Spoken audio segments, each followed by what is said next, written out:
Welcome, Congressman Murphy, and thanks so much for being with us this afternoon. I wanted to ask you first, the Don't Ask, Don't Tell legislation is going to come up this afternoon. Will you tell us exactly how that's going to happen? It still seems to be unsettled. Sure. Well, we passed the repeal of Don't Ask, Don't Tell a few months ago, but it was attached to the Department of Defense bill. Now this is a standalone bill that is going to come up on the floor today to finally repeal an outdated policy that discriminates against those who want to serve openly in our military. And that will come as a standalone bill. And tell me how that will work, because I know there's some coordination going on, or perhaps coordination going on with the Senate. The number of days is drawing close before everybody's supposed to go home. So how does this play out in the coming days, as you see it? Sure, John. This means that this is just an up or down vote on repealing Don't Ask, Don't Tell, a policy that has kicked out over 13,000 American heroes, Americans that were willing to take a bullet for our freedoms and for our safeties here in our country. But it's an up or down vote attached to a piece of legislation, yes? It's an up or down vote that actually is not going to be attached to a piece of legislation. It's going to be a standalone bill in the House, so it's very clear. And then it'll go over into the Senate, and we're hoping that the Senate takes it up shortly. And that'll be, so is that in addition to what Senator Lieberman's trying to do over in the Senate, or will this then become essentially what Senator Lieberman is also trying to do with a standalone bill? This is exactly what Senator Lieberman's doing. We are coordinating our team and their team to make sure this is passed. And we've had great momentum over in the Senate. We've had 3 senators, Republican senators, that just in the last few days since the report came out, that are now in favor of repealing Don't Ask, Don't Tell, because it's for our national security. Will it pass in the House? Yes, it will. And there has been a question among some of those who've said, what's the rush here? You know, there are still some reservations. I'll read comments you're familiar with, of course, but General James Amos, the Commandant of the Marine Corps, said, when your life hangs on the line on the intuitive behavior of the young man who sits to your right and to your left, you don't want anything distracting you.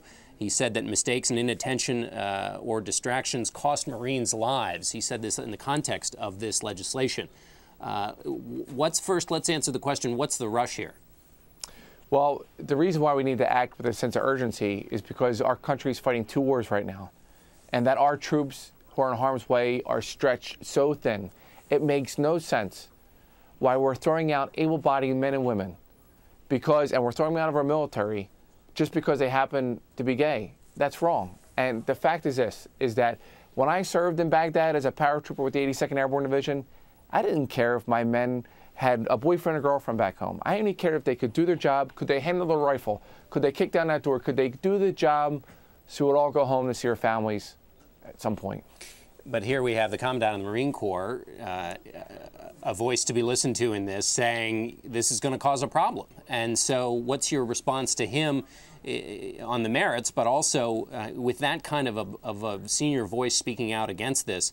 It does seem to give those who say maybe there should be a little more time to discuss this some ammunition.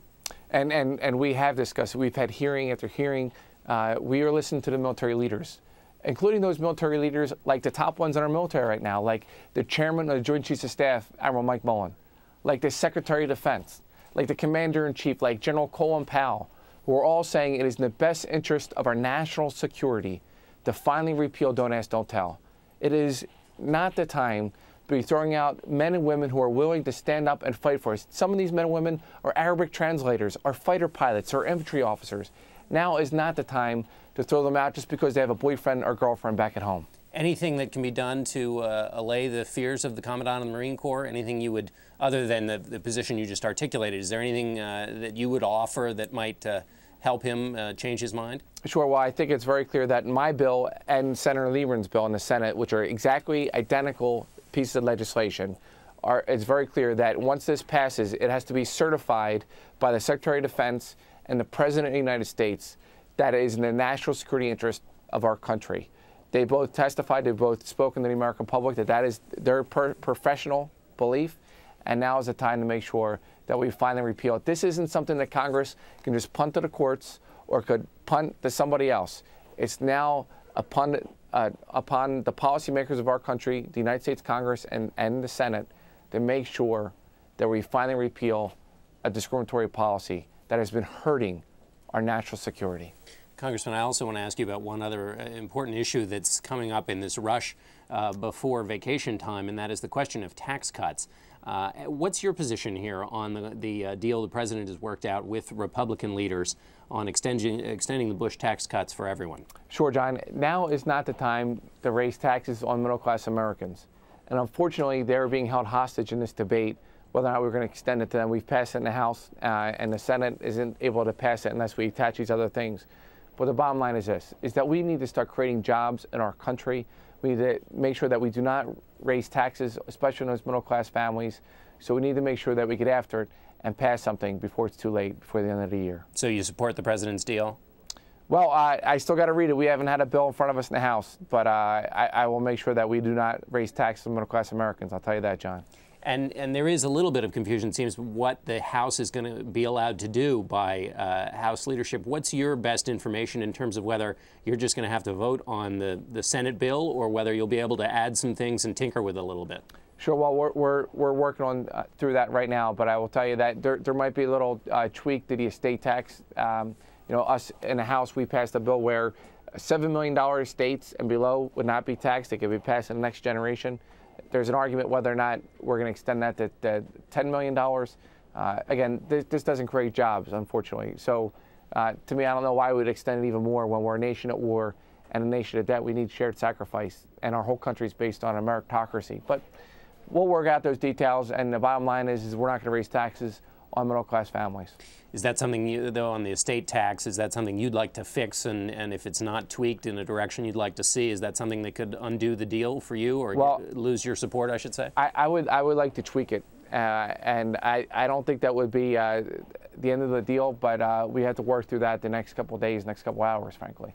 And finally, as a last question, the president's review on Afghanistan ends this week, and the president will be talking about that on Thursday.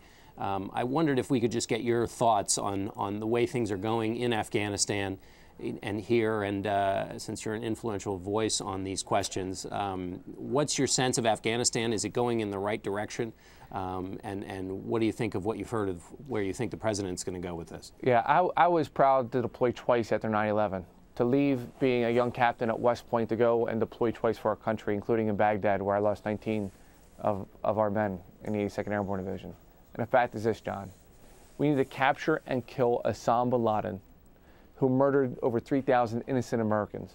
We need to make sure we bring him and his cohorts to justice.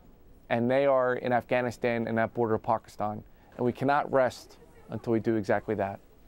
Okay, Congressman Murphy, busy day. We appreciate you being with us. Thanks so much. Thanks, John.